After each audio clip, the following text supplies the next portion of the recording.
इस वीडियो में हमें इस फंक्शन का डेरिवेटिव फाइंड आउट करना है और हमारे पास फंक्शन है y is equal to x cube multiply by x plus 4 whole power 5।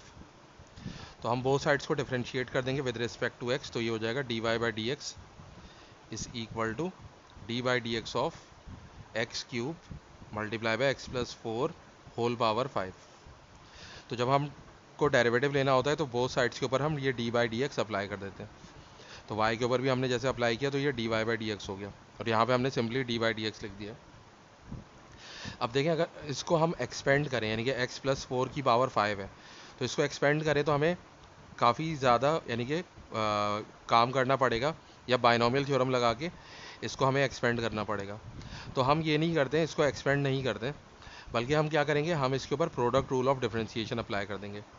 तो प्रोडक्ट रूल ऑफ डिफरेंशिएशन क्या होता है कि अगर हम डेरिवेटिव लें दो फंक्शंस का, यानी कि u और v दो फंक्शन है, u v का अगर हम डेरिवेटिव लेंगे तो ये किसके बराबर होगा, u times derivative of v plus v times derivative of u। तो ये चीज़ हम ये जो है इसको हम प्रोडक्ट रूल ऑफ डिफरेंशिएशन कहते हैं और यही हम यहाँ पे अप्लाई करेंगे। तो यहाँ देखें हमारे पास जो है वो इस u की जगह पे एक्स क्यूब है और v की जगह पे x प्लस 4 की पावर 5 है।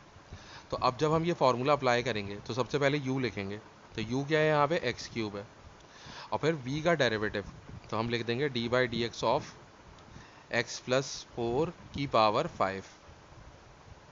इसके बाद प्लस v आएगा, तो v क्या है हमारे पास x प्लस 4 की पावर 5 है और फिर D you by d x है, तो u की जगह पे हम क्या लिख देंगे, u की जगह पे हम एक्स क्यूब लिख देंगे। तो अब जो है वो क्या होगा, यहाँ पे हमारे पास ये एक्स क्यूब तो वैसे ही आ जाएगा। अब हम इसके ऊपर जो है वो power rule of differentiation apply करेंगे। तो पावर रूल ऑफ डिफरेंशिएशन में क्या होता है कि होल पावर जो होती है हमारे पास यानी कि पावर 5 है, तो 5 जो है वो इस फैक्टर का कोफिशिएंट बन जाएगी। तो हम सबसे पहले लिखेंगे 5 और फिर लिखेंगे x प्लस 4 और इस पावर में से 1 माइनस हो जाएगा यानी कि 5 माइनस 1 हो जाएगा। और फिर ये जो फैक्टर है हमारे पास x प्लस 4, इसके डेरिवेटिव से हम मल्टीप्लाई कर देंगे, तो यहाँ पे हमारे पास आ जाएगा x प्लस 4, यानी कि ब्रैकेट के अंदर जो चीज़ लिखी हुई है ना उसका हमें डेरिवेटिव लेना है। अब इसके बाद क्या होगा, यहाँ पे x प्लस 4 की पावर 5 है और यहाँ पे क्या होगा, यहाँ पे हम x की पावर 3 का डेरिवेटिव लेंगे, तो ये जो पावर है ये कोफिशिएंट बन जाएगी x का और पावर में से 1 माइनस हो जाएगा यानी कि 3 माइनस 1 हो जाएगा। तो अब क्या होगा, अब सबसे पहले तो ये एक्स क्यूब वैसा का वैसे ही आ जाएगा और फिर इसके बाद 5 और x प्लस 4 की पावर 4 और फिर x का डेरिवेटिव क्या होगा 1 होगा और 4 का डेरिवेटिव होगा 0 और फिर प्लस x प्लस 4 की पावर आ जाएगी 5 और यहाँ पे 3x स्क्वायर। अब इसको हम सिंप्लीफाई करेंगे तो देखें 1 प्लस 0 1 हो जाएगा और 1 से फैक्टर मल्टीप्लाई होगा तो सेम रहेगा। तो फिर ये सबसे पहले ये वाला 5 लिख लेंगे हम, क्योंकि ये सब चीज़ें मल्टीप्लाई हो रही हैं। तो पहले हम कोफिशिएंट लिखते हैं 5, फिर आएगा एक्स क्यूब और फिर हो जाएगा x प्लस 4 की पावर 4 और फिर प्लस इधर भी हम पहले कोफिशिएंट लिख लेंगे, तो ये हो जाएगा 3x स्क्वायर और x प्लस 4 की पावर 5। तो ये हमारे पास इसका डेरिवेटिव आ गया है।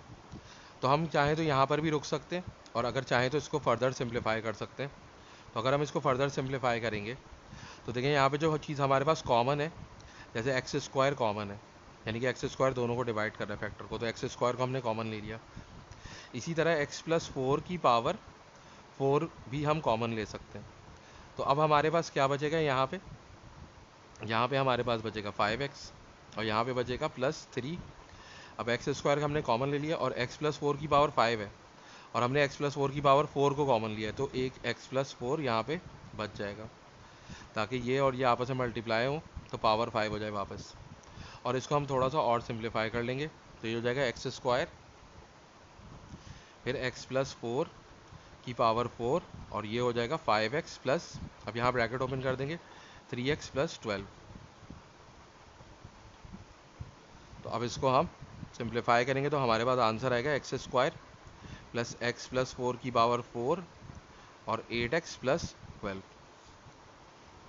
और इसमें से भी अगर हम चाहें तो हम 4 कॉमन ले सकते हैं, तो अगर हम 4 कॉमन लेके बाहर लिख लें तो, और ये वाला फैक्टर हम पहले लिख लें, तो हमारे पास आ जाएगा अंदर 2x+3 और फिर x² और x+4 की पावर 4, या चाहे तो ये x² हम पहले लिख लें, तो ये हो जाएगा 4x² और फिर 2x+3 x+4 होल पावर 4।